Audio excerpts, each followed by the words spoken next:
दोस्तों, आज मैं नेपाल की धरती पर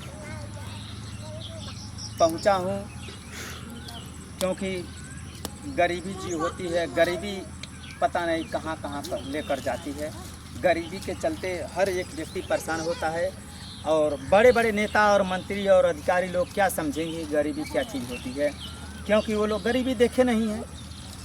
हम लोग गरीबी को जानते हैं। मेहनत और पसीने की कमाई हुई रोटी हम लोग खाते हैं। ये जो घास दिख रही है, इस घास को इस घास को हम लोग उखाड़ कर फेंकेंगे, इसमें पानी डालेंगे, जुताई करेंगे, तब जाकर इसमें अनाज पैदा होता है। लेकिन इस किसानों की अनाज की कीमत ये रुपया पैसे वाले क्या जानेंगे। जानते हैं कि अनाज ऐसे ही पैदा हो जाता है। उनको ये भी नहीं पता कि अनाज खेत में पैदा होता है। कितने लोग ऐसे जानते हो कि अनाज शायद जैसे सोयाबीन उन लोगों के सामने दे दिया जाता है, वैसे सोचते होंगे कि चावल ऐसे ही आ गया, किसी मिल बनता होगा। मिल में बनता है, लेकिन इसके पहले किसानी होती है, पौधा लगाया जाता है, पौधे लगता है तो उसमें धान पैदा होता है। 4 महीना मेहनत करने के बाद उसमें धान पैदा होगा, धान की खरीदारी होगी, तब वो मिल में जाएगा तो चावल बनेगा। तो आज आप लोगों के बीच में मैं इसी काम के सिलसिले में आज मैं नेपाल की धरती, बुद्ध भगवान की धरती में आया हूँ और मैं आप लोगों के बीच में दिन प्रतिदिन वीडियो डालने का प्रयास करूँगा।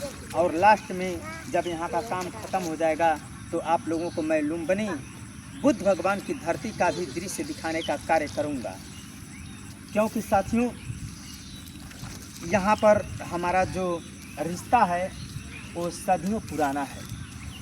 जब प्रभु श्री राम अयोध्या नगरी से जनकपुर धाम जो नेपाल में बसा है, सीता माता के क्षेत्र में, यह नेपाल सीता मैया का नैहर भी कहा जाता है हमारे भोजपुरी भाषा में। और अयोध्या नगरी उनका ससुराल था और प्रभु श्री राम जी का ससुराल यह नेपाल था, जो जनकपुर धाम के नाम से प्रसिद्ध है।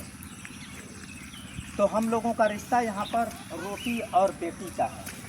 लोग भले कुछ भी कहें, नेता लोग अपने नेतागिरी अलग किस्म के चमकाते हैं, लेकिन धरातल पे जो रहते हैं लोग, उनकी अलग भाषा होती है, उनका प्रेम अलग होता है। चाहे दुनिया बदल जाए, लेकिन रिश्ता जो पुराना होता है, आखिर एक दिन वो रिश्ता अपनी असर दिखाते ही रहता है। तो हम जब नेपाल में आते हैं तो हमें इतनी अधिक प्रसन्नता होती है कि मैं आज बुद्ध भगवान की धरती पे आ गया हूँ। इसी क्षेत्र में बुद्ध भगवान अपना कदम रखे होंगे, लोगों को अपना संदेश दिए होंगे, और इसी नगरी में हमारी सीता मैया, उनके पिताजी जनक जी जो थे, वो भी इसी क्षेत्र में घुमा कर किया होंगे, तो उनको चरणों को धूल इसी मिट्टी में मिला होगा। साथ में और ये धरती माता, ये गंगा माता एक ईश्वर के समान है। यही हमारे भगवान हैं। हम लोग भगवान कंकड़ों में खोजते हैं, मंदिरों में खोजते हैं, ना जाने कहाँ कहाँ हम लोग ढूंढते हैं, लेकिन भगवान किस रूप में आ जाएं ये किसी को नहीं पता।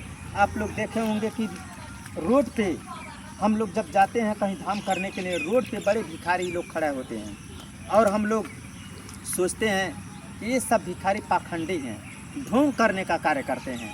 उनको 1 रुपया नहीं देते हैं, ना उनको पानी पीने के लिए देते हैं, और हम लोग अपना जल उठाकर एक पत्थर पे डाल देते हैं।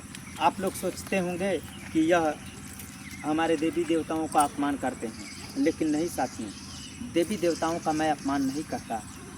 देवी देवता हमारे भगवान हैं, ईश्वर हैं, उन्हीं के शरण में हम लोग पले बड़े हैं। लेकिन सबसे बड़े माता पिता हमारे भगवान हैं, और धरती माता हैं, गंगा मैया हैं, इन्हीं को अपना भगवान मानना।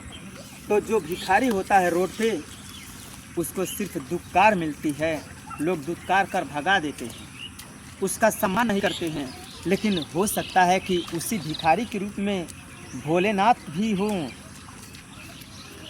यदि हम देखते हैं कि कोई प्यासा अगर रोड पे रो रहा है, पानी पानी कर रहा है, और हम शिवलिंग पे चढ़ाने के लिए यदि हम जल लेकर जाते हैं, अगर कोई प्यासा है, भूखा है, तो अगर हम उनका सेवा कर देते हैं तो समझिए भगवान शिव साक्षात उस रूप में आए हैं।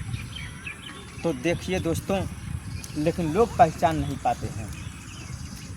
तो इसलिए आप लोगों से मैं गुजारिश करूंगा कि आप लोग किसी भी गरीब, असहाय, विकलांग नौजवानों को नहीं, कि जिसका हट्ठा कट्ठा शरीर हो, मोटा तगड़ा हो और वो भीख मांगने का कार्य करता हो, ऐसे व्यक्तियों को आप लोग अपना दान दक्षिणा ना दें।